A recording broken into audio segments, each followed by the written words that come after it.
844-7344. Welcome to the Sideline Report, brought to you by the Times leader, Todd Griffin and Ty Englebright in studio this morning to talk about everything sports. It's the Sideline Report on your hometown radio station, WPKY, The Tiger. Here we are, that time of year when you'd like to have a little more light around the home, farm, or business, so you can do more things outside or enjoy these lights for security. Here's a tip from Penny Riley Electric. Make those lights LEDs. LED bulbs cost more, but they last much longer and cost much less to operate. Penny Riley Electric members can enjoy the safety, convenience, and peace of mind with security lights in the backyard, near the back door, in or near outbuildings, wherever you need them. And this year, brighten up the holidays with LEDs. Whether outside or inside lighting, LED bulbs are a great buy to light up home, farm, and business. LED bulbs last as much as 25 times longer than conventional bulbs and cost about 80% less a year to operate. Yet LED bulbs are lighting up inside and outside for the holidays and all year long. A money-saving, energy-saving tip from the folks at Penny Riley Electric. Penny Riley Electric, your touchstone energy cooperative. And good morning. Welcome to the Sideline Report, brought to you by the Times leader, Ty Englebright and Todd Griffin. Good morning, Todd. Good morning. Another big week in sports, the biggest this week with the regional championship game coming up Friday night at Tiger Stadium. Man, I know I'm excited about it. I know the whole town's excited, and I know a bunch of football players that are excited as well. I hope so. I think we'll see the Tigers' best effort this week. I'm hoping for a big Caldwell County win. It's going to be tough, though. Elizabethtown has a really good team. They've beaten Caldwell County the last 2 years in this round. You look back to 2 years ago, though, and Caldwell County, such a heartbreaking loss, seemed to have that game, right in their grasp, and then a last-second Hail Mary by Elizabethtown pulls it out. And, hopefully all those memories help motivate the Tigers this week to try to get that win. Yeah, and I think I've had a few seniors over at my house the other night, and they seem primed and excited and ready to go. And I think those memories seem to burn a little bit, and I know they're going to give it 100%. Well, it looked like we had pulled that game out 2 years ago with a late touchdown of our own. Yep. Pretty great drive that they put together to score with less than a minute to play. And you think, hey, we've got this game and it's on to the state semifinals, but Elizabethtown pulled it out, and it's just one of those things. They threw a pass into double coverage, and it looked like Caldwell County had the play covered, and somehow the ball made its way into the receiver's hands from Elizabethtown, and that stuff happens sometimes in sports. It just does. You can, as we've mentioned before, you can do everything completely right and still end up on the losing end sometimes, and that's just the nature of it. But yeah, I can't remember off the top of my head a more disappointing or disheartening loss than that setback. And then you look at last year's game; it ended up being 35-10 E-Town, but it was 14-10 at halftime. Caldwell County was right in the thick of that game. It looks like Caldwell County takes the lead when Shane Burns hits Zach Gaither in the back of the end zone, and we're all jumping up and down thinking, "Hey, we've got this!" And except one of the officials didn't agree with us and ruled the play out of bounds, even though it was clearly in bounds. I mean, it just was. And you go from being up 17-10. I think the Tigers fumbled the ball away a play or two later, and Elizabethtown ended up returning an interception late in the game and a punt late in the game, both for touchdowns. Same kid, who's still there, by the way. And it ended up being 35-10, but you never know the ebb and flow of games. We talked about the Mayfield game earlier this year. That one kind of got away from Caldwell, 55-14, but the Tigers had some chances early. You score a couple of times early. I don't know if they would win. Don't know that they wouldn't, but the game just would have played out a lot better, and maybe you get into a shootout with Mayfield. Maybe you get Mayfield on its heels a little bit if you can get up early. It just depends. I mean, those plays happen, and you have to try to work around them, but it's really tough when you're playing a team that is as good as Mayfield was earlier this year or as good as Elizabethtown has been. When you miss those chances, they really hurt against those teams. No doubt about it, and football is a game of momentum. Oh, absolutely. It is, the momentum is big. A key play, a key turnover, a call that's called back, or a big play that's called back. Man, it can take the wind right out of your sails. And I can remember. I remember a playoff game. It's been a few years now against Hancock County out here, and the Tigers, I believe, were down 20-7 in the first half. Hancock County is driving. I mean, it's looking pretty bad. Looks like we're about to go down 3 touchdowns. Hancock County fumbles. Caldwell picks it up, runs it back for a touchdown. The entire momentum of that game swung on that play. Sure did. Caldwell County went on to win. And I mean, it looked dire when it's like, are we going to stop this team or not? And that one play, and I always say that football can change on one play. So if you can just hang in there and keep yourself, within a touchdown, you've got a chance to pull that game out. You've got a chance. And I think we've seen that this year with this team. There's a lot of fight there. There's a no-quit attitude.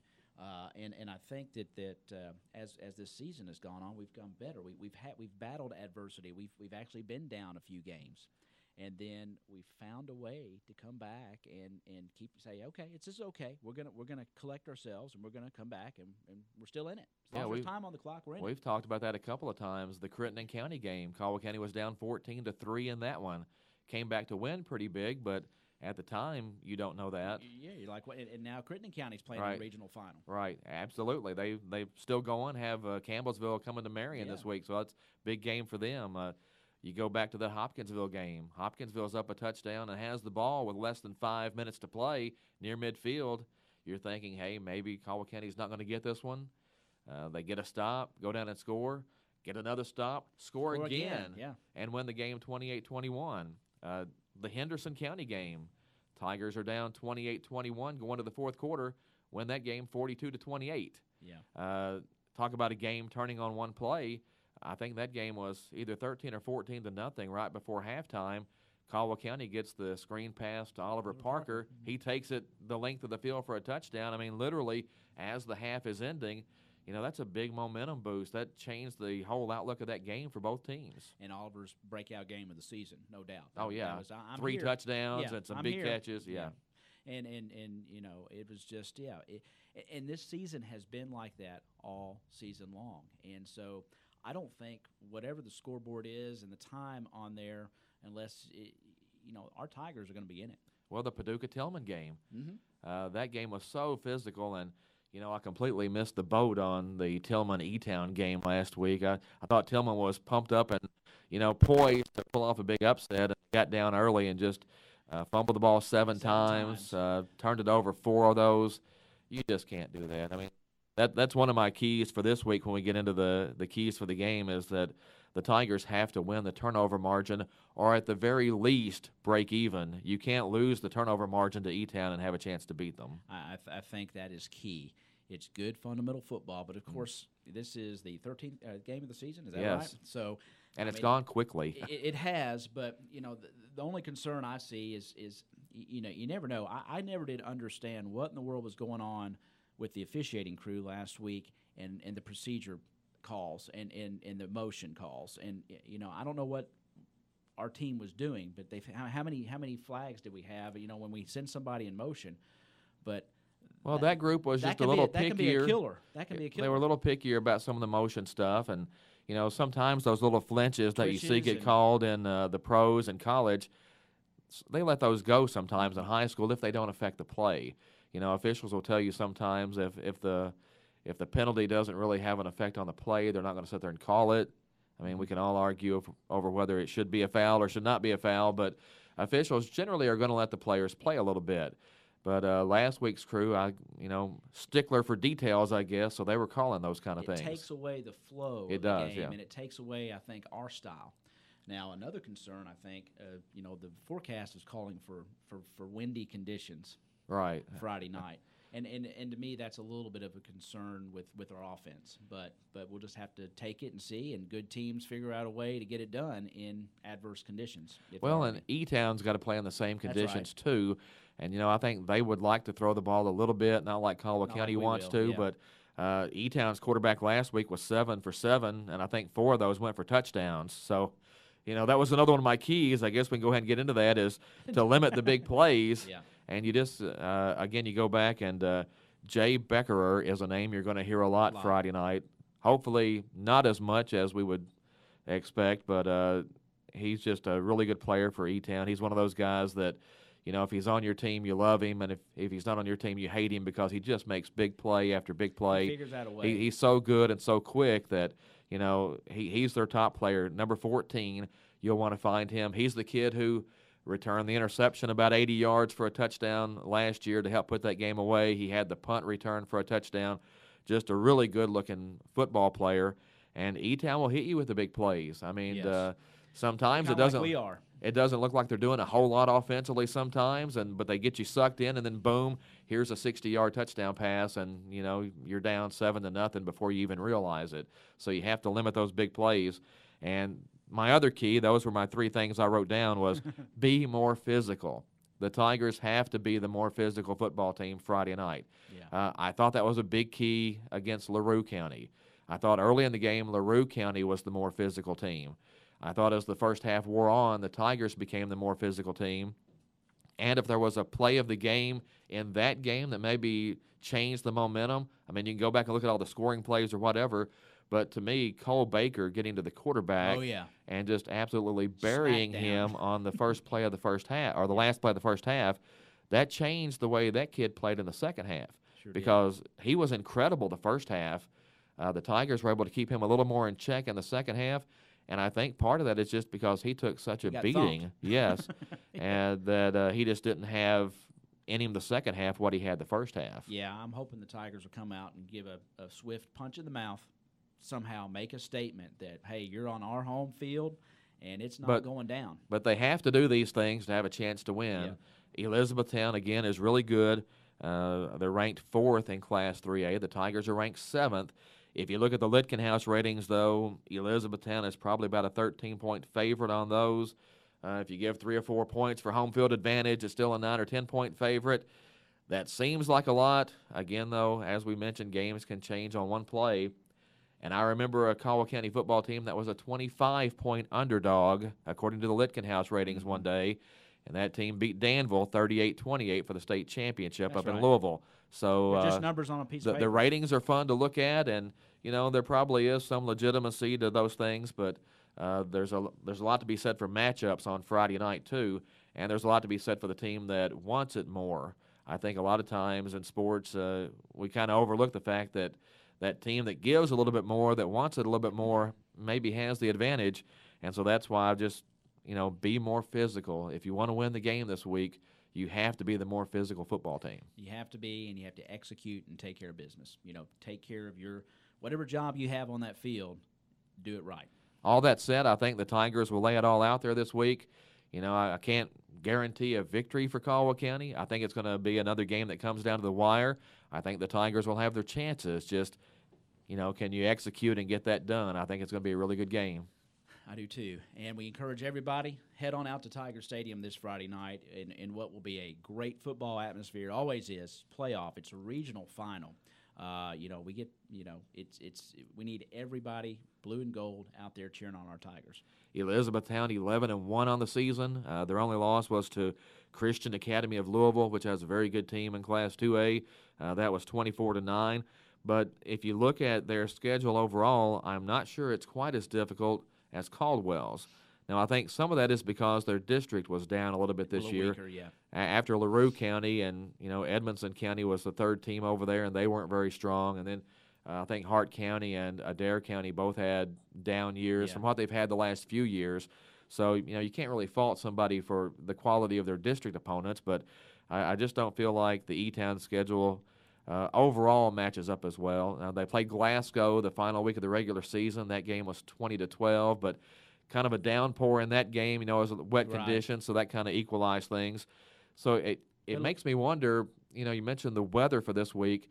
If the field is still a little wet, which team does that favor? I know a lot of people think, well, Caldwell County needs a quick track or a fast track or whatever, dry conditions to win the game.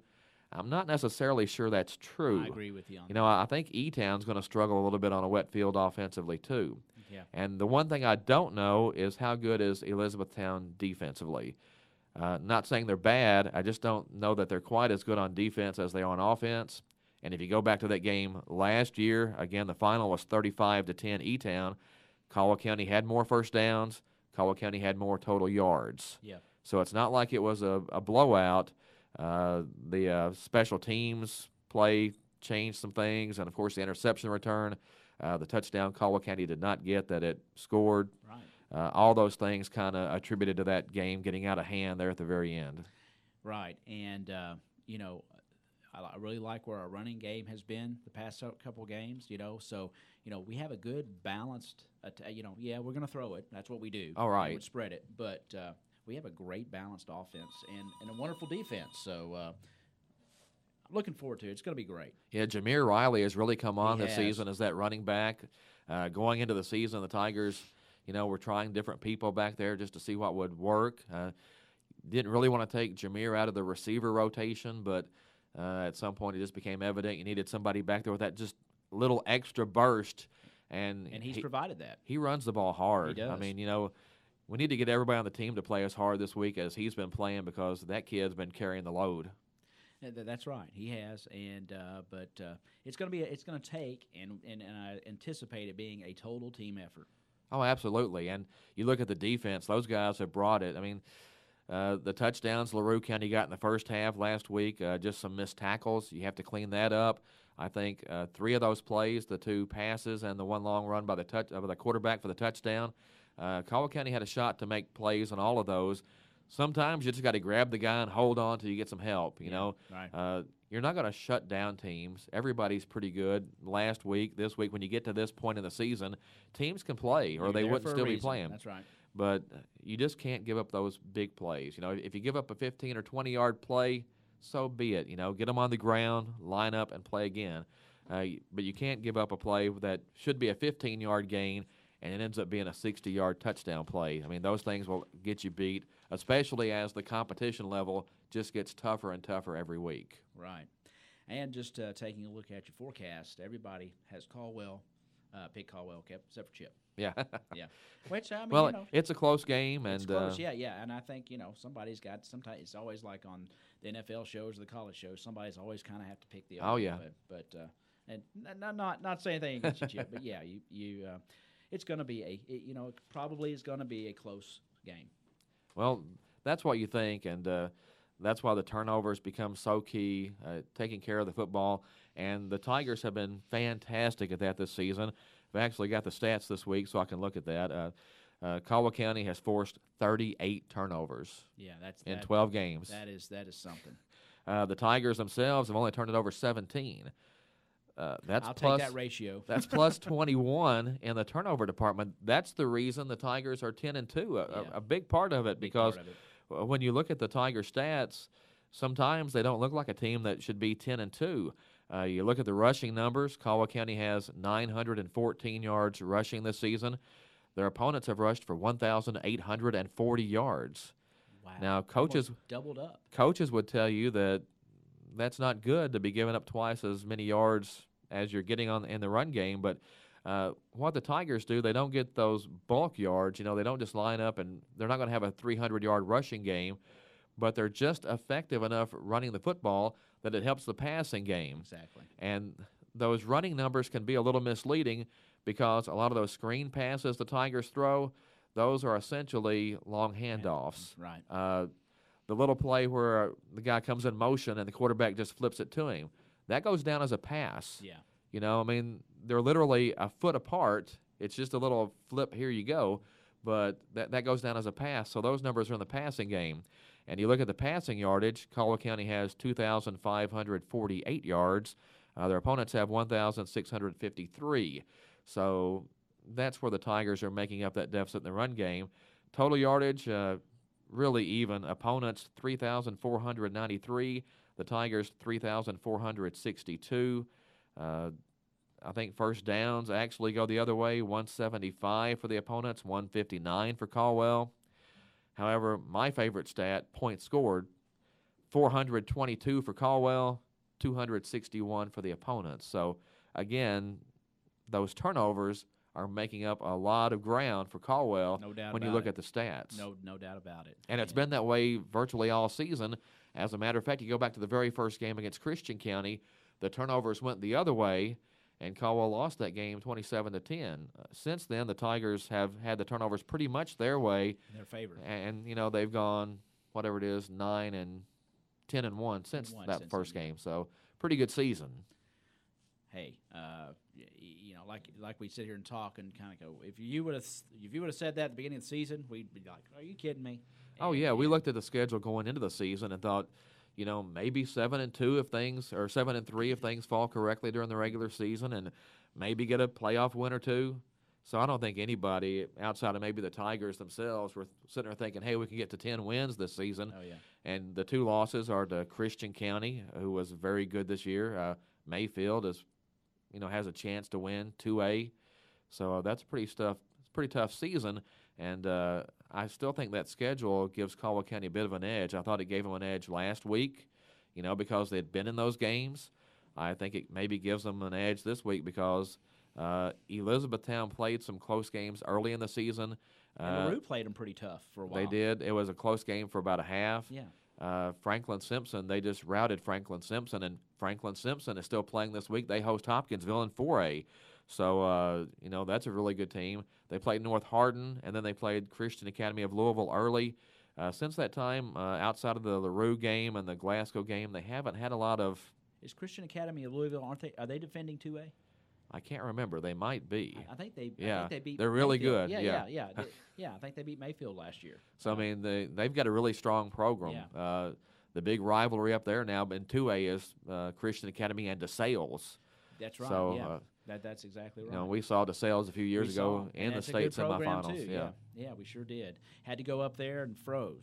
Yeah, it was. The good thing is it's going to be a little warmer this week. Yes. So we're not going to sit there and freeze to death, but. It's just going to be interesting to see the conditions. If it is windy, if it is a little wet, we had the rain yesterday, so I'm sure the field's not going to be completely dry. It rains well, but hopefully it'll hold off. We've got a little bit of more rain possibly coming in. So, but this is 5 straight weeks Caldwell County's played on that field, so we should be accustomed to it by now. E-Town's got to come down here. They're used to playing on their nice carpet. They have the dry carpet and the best of everything, and they get to come down here and play on the slick stuff this week. So we'll see how that goes for them. That's awesome. Yeah, I like where we are. I really do. I like our team, and we need the community to come out and support and get behind these guys. Absolutely. If anybody's been waiting for the game to go to, this is it. This is it. I know Kentucky has another game on Friday, and I've railed against that. I don't know why they keep coming with these Friday games, but still a big UK fan. I just don't like the Friday game stuff, especially during high school football season. Right. It seems counterproductive to me for UK to be playing these games on Friday night and drawing attention away from the high school teams. But this is the week where you want to set your DVR, get the UK game recorded, go out to Tiger Stadium again. I don't think there's any rain in the forecast. No. Friday, maybe late Friday night after the game. After midnight, so it's not going to be a bad night to sit there and watch a football game. It's I think mid-50s for the temperature. So for this time of the year, we'll take it. Absolutely, get out there, watch the game. I think it's going to be a lot like that game here 2 years ago. I think it's going to come down to the fourth quarter and who can pull that thing out. But taking nothing away from E-Town, a very good football team.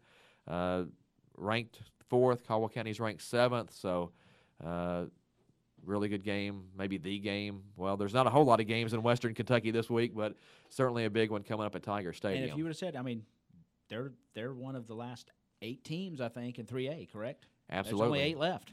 There's 8 teams left, and, if you look at the Litkin-House ratings for those kind of teams, Caldwell is ranked 7th out of those 8 teams.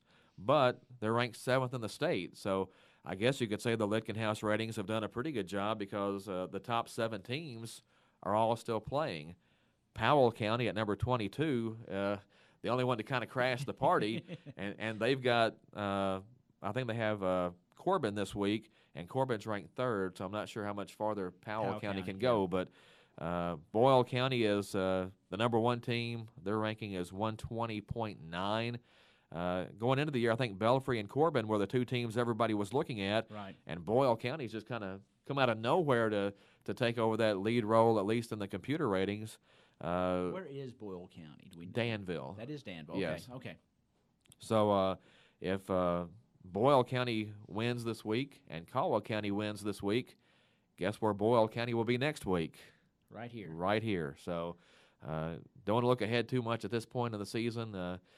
Elizabethtown is, going to take the entire effort this week, but if you can sneak a peek ahead, either Boyle County or Lexington Catholic would come here next week, and probably Boyle County. That would be a state semifinal game, and to bring the number 1 ranked team to Princeton, that would be even bigger than this week. I mean, it just keeps getting better and better. But again, let's take care of business this week. The Panthers are going to be tough. Again, I'm not going to sit here and guarantee a Tiger win or say it's in the bag, but I think E-Town's going to get everything Caldwell County has this week. No doubt about it. Well, head on out, folks. It's going to be great. And check out Todd. Todd's got a great synopsis and sort of a summary of what we can expect Friday night, and then of course Saturday morning. He'll have all the stats and the post game perspective on Friday night's game in the Times Leader. And I think E-Town realizes how good Caldwell County is. I think they realize that. They were fortunate to get out of Tiger Stadium with a win 2 years ago. I think they look at last year's game and think, we got lucky. A couple of breaks went our way and we won the game. I mean, and Caldwell County needs that to happen this week. Sometimes the breaks have to go your way, and Caldwell County needs something good to happen. To me, in my opinion, early in the game, Caldwell County needs something good to happen. They need to put together a drive on offense and put the ball in the end zone. They need to get a turnover. Get a cheap score, return a kickoff or a punt. And we're getting pretty good at that. Absolutely. The Tigers have come up with some big plays when they needed them this season, and I think this is a week where, we need to see the big plays more on Caldwell's side than E-Town's. I don't see the Tigers just shutting down Elizabethtown. I think they're too good offensively. Right. That's why I think my pick was like 35, 34 to 32, something like that. Actually, I guess it's right here. I could look at it. Yeah, I can't remember. You got it right there. It's 33-31. So I think that's the type of game the Tigers have to win. Again, that's not disrespecting Caldwell's defense at all, because I think the defense has carried the Tigers at a lot of times this year, especially back early in the season. I think the defense actually set the tone for the kind of season the Tigers have had. But I think Elizabethtown just so good, so quick, and that's where, to me, the field conditions come into play. The Tigers have some quickness of their own, but Elizabethtown really relies on that, Jay Beckerer, again, probably the quickest kid on the field. You wonder if the field conditions limit that for them a little bit, if maybe that evens the playing field a little bit for both teams. We've seen Mr. Beckerer before, of course. Oh, yes. He's talking about the interception return, but did I dream this? Is he a transfer in there from somewhere? Did I'm he not move in sure. there? I don't know where I heard that. I don't know, but I know he's been there for a while, and he is one of their one of their main talents. Well, I say this with all sincerity and all the most respect I can say, but I'm glad he's a senior. Oh yeah, no doubt about it. He's just that good. You look at players who can change games, and he's one of them. He is a guy that can change the flow of the game by himself just by making a play. He's, as Coach Barnes said, he's a threat to take it to the house every time he touches it. The Tigers are really going to have to key on him. Elizabethtown is really well coached. Mark Brown is such a good coach, and he'll have those guys ready. He'll have looked at Caldwell County's film and seen exactly what Caldwell County is not as strong as other things, and Elizabethtown will come in with a game plan to take advantage of those things. Yep. Ought to be a good one. It ought to be. I'm ready for it. I am too. Where are we going to go? Well, we could talk about the E-Town game all day, probably, but there are some other things going on. Big shout-out to Eli Pepper, former Caldwell County standout. Yeah.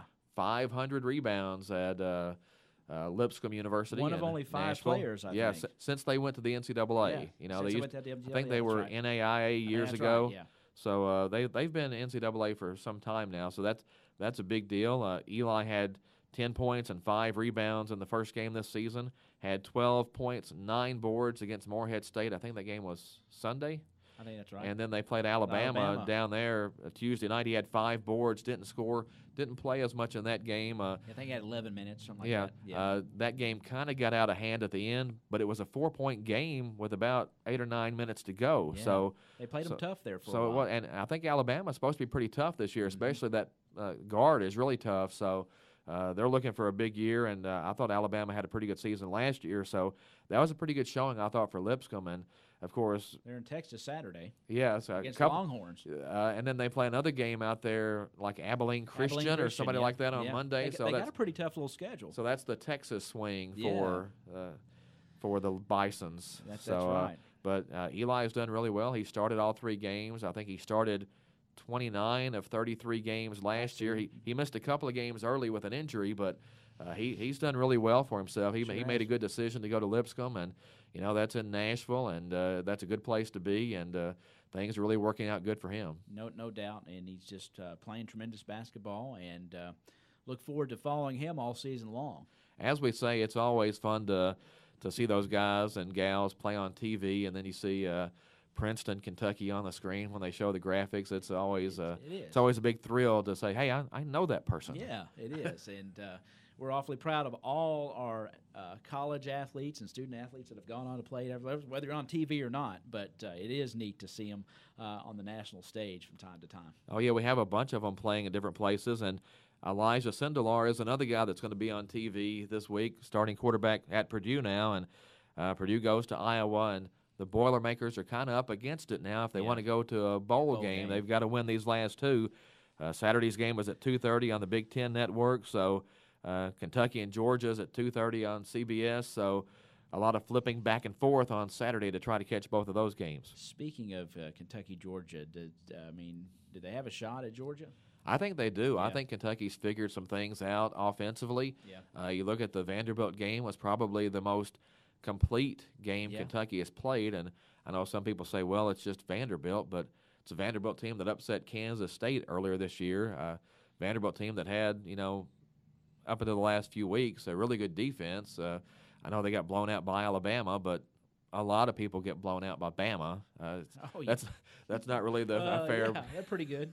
It's not really a fair gauge of how good your football team is. But Kentucky seems to be putting things together on offense. They found a running game. Yes. I think Benny Snell is running the ball back to the way he was last year, and not earlier this season, where I thought he was doing a few things wrong. When they were running the Wildcat earlier this year, he was a little quick.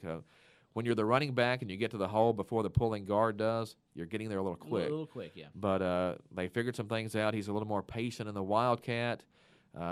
Sometimes I think they jump in that Wildcat a little too quickly. I think if the offense is moving the football, I would just keep running my offense, but they don't pay me millions of dollars to run offenses. But they have looked really good. You don't have a buzz line to Stoops. No. They do look really good on offense. Defensively, you have to think at some point Kentucky's going to put some things together. I don't think it's going to be a low-scoring game by any means at Georgia, but maybe if Kentucky can just create a few turnovers. Talked about getting some cheap points for Caldwell County. Maybe Kentucky can do that at Georgia. I think Georgia is probably still stunned over what happened to them in the Auburn game. You go from being ranked number 1 to now you're not even really in the playoff picture. That has to take a lot out of you. Takes the sting out of you. I know a lot of people said, well, Georgia's really going to be upset this week, and Kentucky might be catching them at the wrong time. Perhaps, but I think that loss could go the other way. Yeah, that's a really stinging defeat. Again, you're sitting number 1 in all the polls in the playoff picture, and now you're not even in the playoff picture. Yeah. That's going to be a lot to come back from, so maybe Kentucky can take advantage of that. And Kentucky typically plays well at Georgia. I'm not sure why, but they usually play the Bulldogs pretty tough. So I'm going to see if they can pull that game out. Kentucky's due. They don't really have that signature win yet this season, so that's what I'm going to count on this week, that maybe they'll pull that one out, and maybe everything will fall their way this week. Since the playoff system has been in place, and I can't remember, have we had a number 1 like that fall completely out? I can't recall that's really happened. It seems like they might have dropped to 4. They're still good. Yeah, enough, it's tough. But I don't know if it's happened like that. I mean, that's I know that sounds like a weird question, but you could make the argument that if Georgia wins out and could upset Alabama in the SEC championship game, that would probably get them back in the playoff picture someplace. I think it depends a lot on what the teams in front of them do, because right now you're looking at, of course, Alabama's going to be there. I think Auburn probably has the better case now than Georgia. I do too. So that's going to be interesting to see how they end up seeding all those teams, and if 2 SEC teams make the Final Four, do you pair those up against each other, or does the committee place them in the opposite games? Because would you rather it be an all-SEC matchup in the semifinals, or would you rather that all-SEC matchup happen in the championship game? We saw that once before with LSU and Alabama. Mm-hmm. I'm not sure the selection committee is going to want to take a chance of having 2 teams from the same conference in the championship game. So I would almost expect them to match them up in the semifinals. Yeah, I'm with you on that. I mean, I think that's just for the selection committee and for TV and all that stuff, and they take all that into consideration. But there's still a lot of games to go. I mean, we're kind of jumping ahead of ourselves a little bit, but I think when all is said and done, Alabama's going to be there someplace, and there's going to be another SEC team with a really good resume and a really good argument to be there as well. Yeah, I would definitely agree with you on that. So, and it's November, and that means we've been talking hoops, and high school hoops is going to be here for. I mean, it's here. Well, Caldwell County had its first scrimmage. So the guys on Tuesday looked good for a first scrimmage against Ballard Memorial. Scored some points. That's always good to see. You know, the old basketball player in me likes to see points scored. Yeah, that's the name of the game. So the Tigers with another scrimmage Saturday. They'll go to McLean County. Caldwell County's girls will have a couple of scrimmages down at Crittenden County on Saturday. So, and then the season is almost on top of us. The 28th, Caldwell County hosts Lyon County. Get the old rivalry going. Girls and boys doubleheader at the Cab Gym. And as we've mentioned before on this show, a lot of home games this year. So a lot of opportunities to get out and watch the Tigers and Lady Tigers play basketball. Definitely. And those cold winter nights, there's nothing better than be out at the Cab and catch a couple really good games. And, of course, I think Tiger Magnus coming up on the 21st also, isn't that? That'll be 21st at the Cab Gym. And the Tiger and Lady Tiger basketball teams will be introduced that night. There'll be a meal before it. I think tickets are $10, and you can grab those from any basketball player or coach. So a good chance to come out and meet the teams and the cheerleaders and all those good things and get ready for the basketball season. And, you know, I think the Tiger basketball team has a chance to have a really good season. They played the scrimmage the other night without Jameer Riley, and he's going to be a big part of that team. I think athletically they can match up with most teams. Again, it comes back to putting the ball through the hoop, at least for me. Oh, yeah. And I think the Tigers are going to be pretty adept at that this season. They have some kids that look like they can score, and I think they can have a good year. For the girls, they've had some players who didn't come back this year, so they're going to be a little shorthanded. The one thing they do have is a lot of guards. If you're going to have guards or big people, I think you're better off, at least in high school, to have those guards because guards dictate the pace and the flow of the game. If you can have a lot of talented big people, but if you can't get the ball up and down the floor, they don't do you a lot of good sometimes. Exactly so I'd rather have those guards be able to handle pressure, be able to run an offense, and put it up. They're going to struggle against some big teams at times, but I think we'll see a Lady Tiger basketball team that improves as the season goes along. Right. And, of course, with Caldwell County, great coaching on both sides, boys and girls, and experienced seasoned coaches. And, you know, when you have players, you put what you have out there on the court, and you figure out what you have to do to get it done. And I'm no doubt in my mind they'll get it done. And those basketball previews still ready to come out next week, provided I get them done. I have no doubt in my mind. Tell us about the basketball previews. Lyon County will be previewed Wednesday of next week. The Caldwell County teams will be in Saturday's paper, so you know those preview sections will be out just in time to read up on both teams for the opening that night. Season opener. It's Caldwell. You can read about Lyon County, then read about Caldwell County, and then go out to the game. And hopefully the previews will get you set for everything you need to know about Caldwell County and Lyon County basketball. Yeah, no doubt. You do a fantastic job, and you'll see pictures of all the players. You'll have records about the rivalry and everything else. And it's in this course schedule. I'm sure you have a schedule. Oh yeah, the schedules will be in there. And like I said, the thing I'm most pumped up about is all those home games. You know, we went years and years where for some reason we didn't have many home games. You look at both teams' schedules, and there'd be 8 or 9 home games out of 24, 25 games. Right.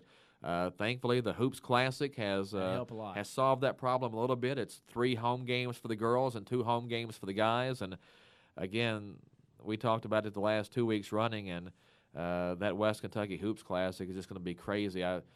I think there's going to be some big crowds for that. This Aspire Academy coming down from Louisville is just loaded. I would get there and watch both of those games, and it's 7 games both days, so the 28th and the 29th, I think, are the dates. Yeah, right. I would get there for both of those, and again, 14 games. Just camp out. 14 games, and 5 of those are going to involve a Caldwell County team, so you can support the home team, and then a bunch of those games are going to involve these academies, and you're just going to see some players that, you know, just don't come through on the high school level. and you're going to see guys that are 6'11", 7 feet tall. I hope we've got an extra backboard or two out there in case they get carried away in warm-ups. Dawkins. But, we just don't get a chance to see those teams, and it's going to be at Caldwell County. You don't have to travel any place. Just come out, be ready for a day of basketball, and enjoy the show. Yeah, and it ought to be festive, too. We'll be coming off the holiday, Christmas, and kids are still out of school, a lot of buzz going around, and it'll be fun. It'll be a fun couple days of basketball. Well, we get that break from sports, for the Christmas time, and that's always great because, usually you're ready for a day or two off. Mm-hmm. But about the time you get Christmas behind you, you're kind of pumped up to go to a ball game ready again. To go back to work, yeah. So that's going to hit the perfect time to get your basketball fix, get back out there and and support the basketball teams while you're watching these great games with these teams coming in, bringing in kids that just phenomenal basketball players. They're going to be names that you're going to hear in the news, because they're being recruited by the big schools, and you get a chance again just to go to the Cab Gym and see those people. Yeah. And that's the 28th and 29th. And still want to help with that. See Tori Hammett and some other folks out and about because they would be glad to, if you want to be a part of that, help sponsor in any way, shape, or form. Yeah, they're looking for sponsors. And, again, that raises money for the basketball teams. It raises money for the athletic programs at Caldwell County High School. And, there's never a shortage. You need those funds. You always need something. So, a chance to give back to the teams, and again, it's going to be super basketball. I enjoyed last year's Hoops Classic immensely. Sat there, watched just about every minute of every game, and it's going to be better this year. Yeah, I mean, it's just the teams that are coming in. Gets better and better. Again, Aspire Academy is just absolutely loaded. Yeah. Now the Johnson kid, Jalen Johnson, I saw he had left Aspire Academy. Right. He's back at Hopkinsville. Yeah. So we'll see him when we play Hopkinsville, but. Again, is he going to be eligible? I know there was some question he might not be able to play this year, but I don't know. I haven't seen a final word yet, but it looks like he probably will. Okay. It's an interesting situation because he was actually enrolled at Louisville DeSales as a student. That's how those academies work, right? Aspire Academy is a basketball academy. It's not a high school. Right. So it's some vagaries in the just some fine print there. Yeah, it's going to be interesting to see how they rule, but I think he will end up being eligible and will play for Hopkinsville this year. Okay, so we might see him on the court with them. Yeah, we could have seen him in football season had he stayed at Hopkinsville, and that would have been interesting because he was the quarterback and he was He was poised to break all their passing records over there, so that was a big blow to them. But he's back for basketball, and of course, good for Hopkinsville to finally get some basketball players over there. Yeah, finally. I mean, goodness. What is it? Is it 16, 17 years running now that the 8th District has won the second region championship in boys basketball? I mean, if it's not Hopkinsville, it's Christian County. If it's not Christian County, it's University Heights. Yeah. So I think it's 16 years running now. Is that way we were in going back to too. 2001 or 2000? Oh, yeah, they've always had good teams. I mean, it's really difficult to try to wear names like that. Oh, yeah. You used to go watch those guys warm up just because, they'd put on a dunking show, and it was something you didn't see in front of every high school basketball game, and they were certainly fun to watch. And Hopkinsville just produces a ton of basketball players, whether they gravitate toward Hopkinsville or Christian County or UHA. That district is it's going to be tough to knock out when it comes to the regional tournament. And then you throw in Madisonville, I think, is going to be really good this year. Yep. Henderson County always has strong basketball teams. It's really tough for that little guy to make a run in the second region basketball wars because those teams are just so tough. And, you go into that regional tournament, if you're a Caldwell County or somebody like that, and you're trying to make a run, you think, well, maybe we can knock off one of the big boys. But then if you knock off one of them, there's another one right behind them. So it's just so tough. But it is fun to watch those teams because they are so good, and because, a lot of those kids that you're going to watch in those games are going to be playing college basketball someplace. Right. So, it's fun to watch, but at the same time, it makes it tough for the little guy to go win basketball games. Well, and it does, but I tell you, basketball is a grind.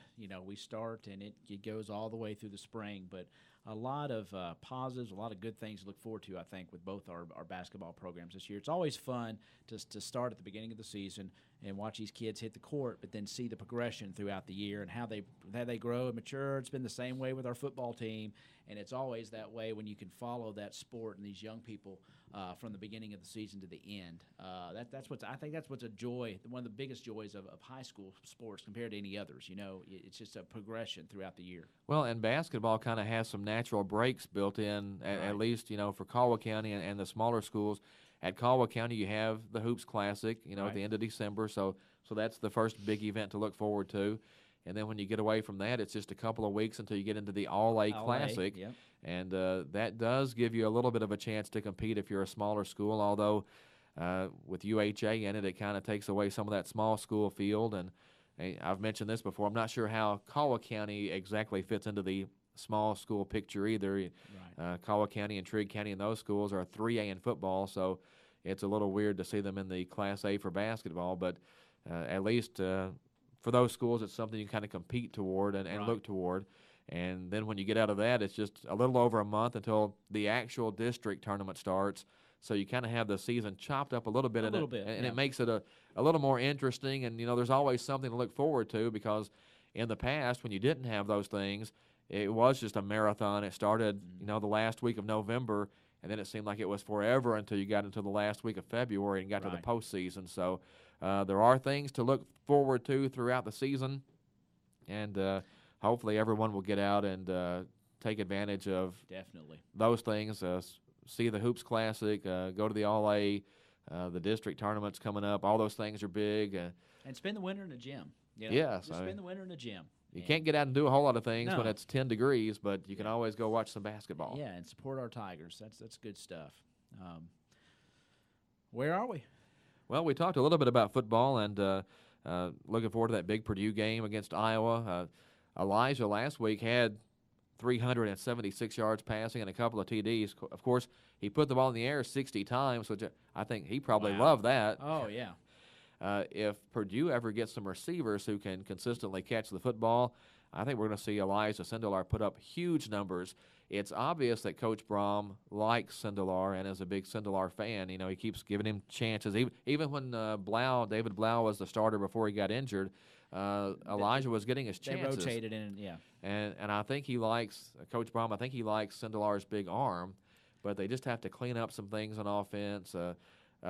Have you heard? Now, I've heard this, that, Elijah throws, he fires a rocket in there, and some of those receivers are having a hard time handling that pound. Have you heard that? Well, I've heard the he throws it too hard argument. Yeah, that's where I'm going. I'm not really buying into that. Are you believing that? Because I saw every pass Elijah Sindelar threw in 4 years at Caldwell County. Exactly. I can only remember one or two balls being dropped.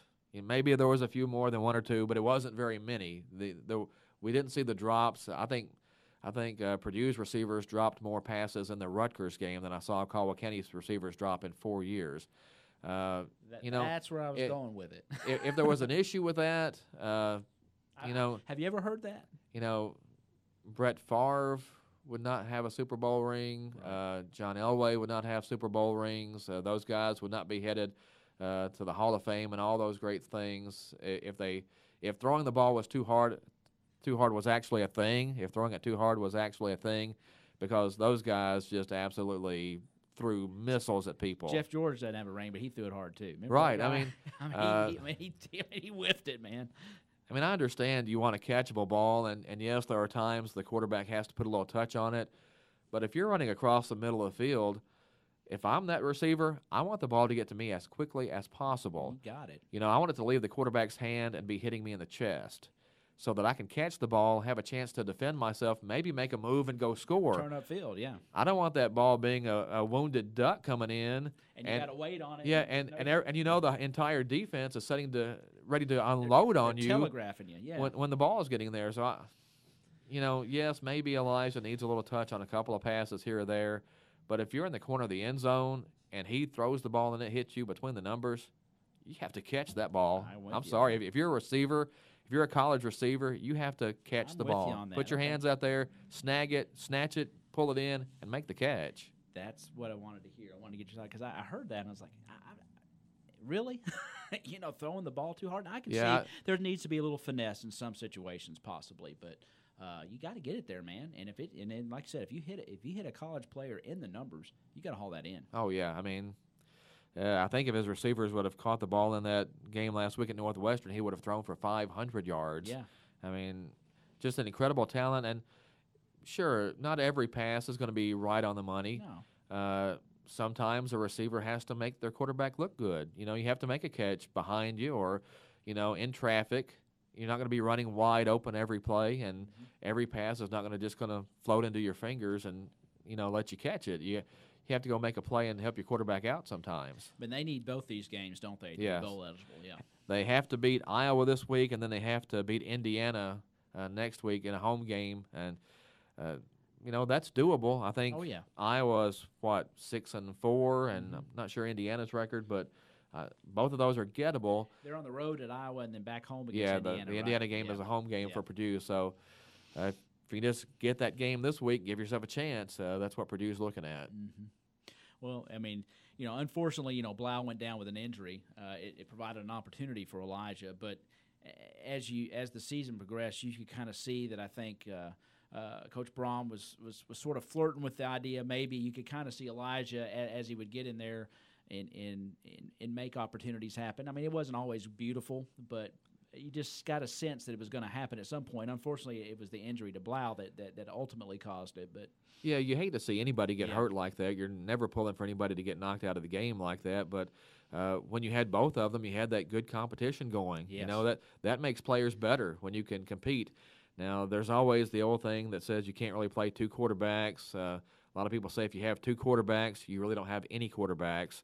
So I think most coaches would want one guy to step up and take that job, and that just really didn't happen, I don't think. It was almost like a competition the entire, till Blau went down. I think eventually that's going to pay off because I do think it made both quarterbacks better. Yeah. But this is Sindelar's chance. Injuries happen in football. Nobody wishes for anybody to get hurt, but they happen. And, you're always, whether you're on the sideline or not, you're one play away from going in, and Elijah's in there now, and he needs to make the most of this chance. And I thought he played well last week. I always feel like he can play better. I'm sure he feels like he can play better. Mm-hmm. So if he can just keep getting better and more than a bowl this year, setting yourself up for next season. If you're Sindelar, you want to finish strong and go into next year as the number one guy. If you're Purdue, you want to iron out, who are we on offense? Are we going to be a team that throws the ball a lot? Sometimes they've depended on the run game this year. I think Braum is a guy that wants to put the ball in the air, and he wants to throw a trick play at you every now and then. And if they can get some receivers and keep getting better up front, maybe they can get to that point to where they can be that, high-powered offense like he had at Western Kentucky. They were scoring 50 points a game at Western. I think he would like to get to the point to where they can put those kind of numbers up, maybe not 50 a game, but 35 or 40 a night at Purdue. No doubt about it. And I think he's got a gun that can do it. And I think that I don't know much about their recruiting and their other team that are around them. I haven't got to see them much. I don't have the Big Ten network, so I haven't caught a lot of the games. Just kind of had to go back and see highlights, but.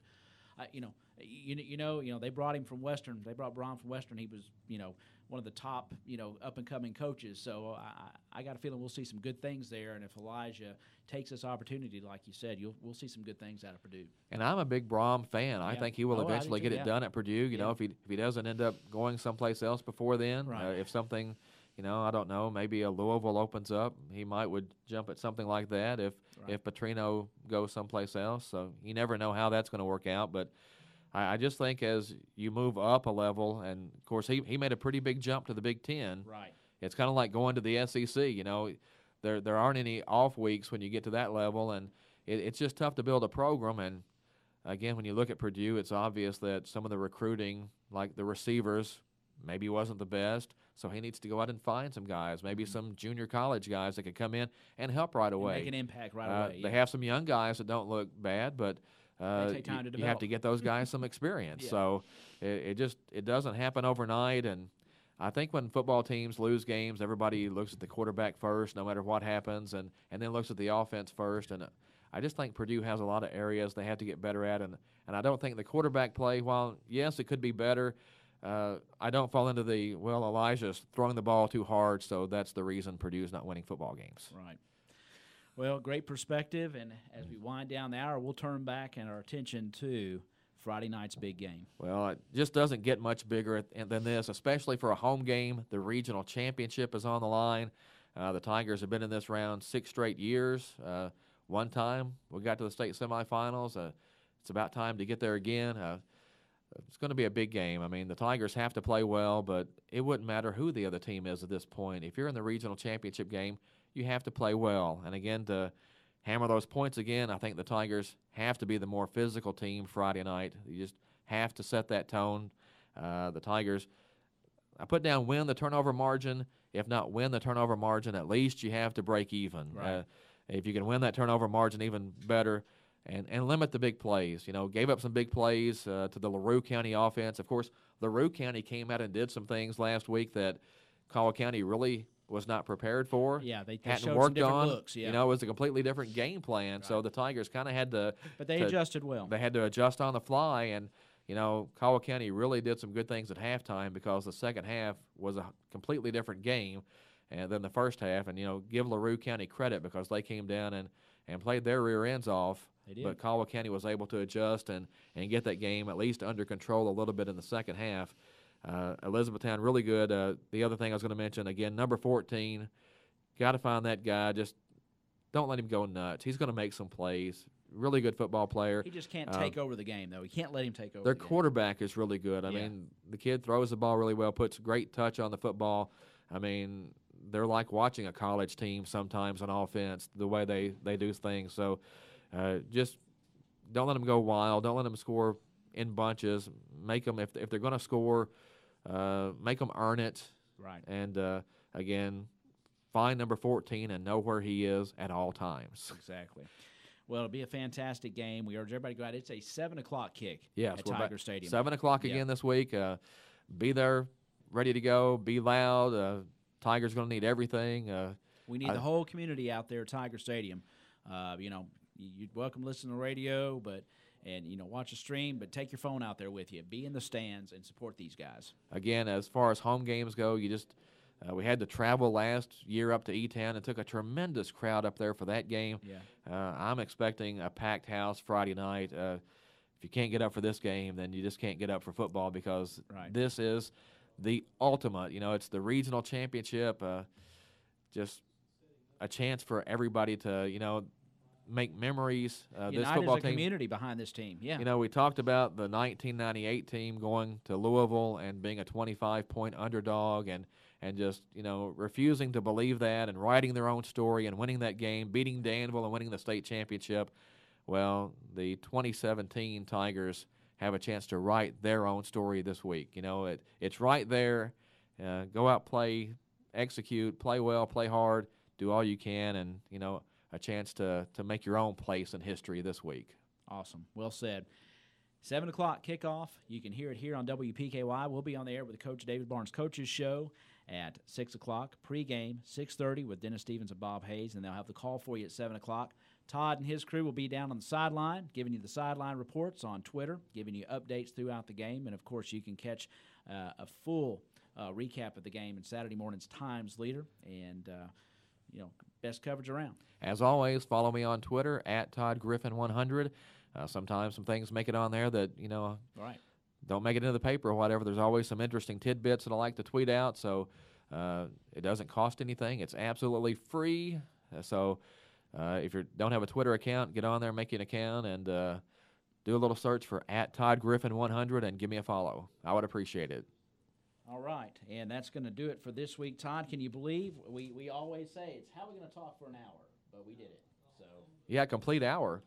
Yeah, it wasn't bad. No breaks. No break. No, we didn't take any breaks. That's okay. We don't have to take breaks all the time. But thank you so much. You mentioned earlier it's game 13, and it seems like we were just preparing for that Christian County game, the season opener, and I think that just goes to show you how much fun this season has been. And it's hard to believe. Certainly not ready for it to end. I'm not want to get ready for another game next week, but this season has absolutely flown by, and it's just been a joy to go to the games. And the entire fall sports have been fantastic, and It really has. hopefully the Tigers can keep this run going as long as possible. We wish them luck and head on out. They need all the support we can give them this Friday night. So looking forward to it, Todd. Thank you once again for the Sideline Report and what you do for Caldwell County sports. Thank you. I know the community appreciates it. It is 10:05 here at WPKY The Tiger. That's going to wrap up this edition of the Sideline.